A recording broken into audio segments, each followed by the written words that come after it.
Hi, Encore Group. This is Mr. Caruso. Um, yeah, so let's see. Some conflicts that I run into frequently are conflicts or challenges with my kids. I have a 16-year-old son who is learning how to drive, and I have a standard transmission car, okay? So as opposed to an automatic. So it's a little bit more complicated to drive a standard transmission vehicle. Few extra things to learn. And he's very, very excited to learn how to drive. And so when I see him, he's often like, Dad, give me the keys. And I'm not always prepared to give him the keys. It's like, well,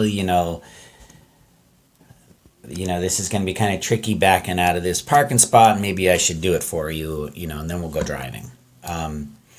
So there's the conflict in me is understanding that there's some risk of allowing my son to drive the vehicle or my car. Okay, sometimes we get attached to these things, these cars, and I'm not always wanting to let him drive it around and run into the curb and stuff. So, in those moments where I'm noticing that I'm kind of tense and feeling resistant, I try to just pause and just kind of feel what I'm actually, or notice what I'm actually feeling, okay? And then typically what happens is I try to be patient, all right? It's like, all right, well, this is an important skill to learn. Say it's, doing parallel parking or going in reverse in a standard transmission on a hill or on a slope, so these are things that can be a little bit more of a challenge.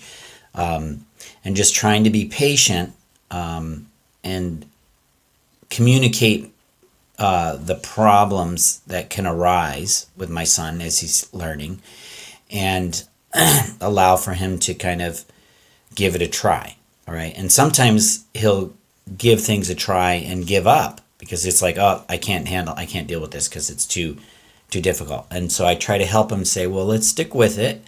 Let's work on, taking it slow. And that's an important thing with driving. Going slow is always a good choice. Drive the speed limit type of stuff. But so sometimes conflicts arise for me and my son because of,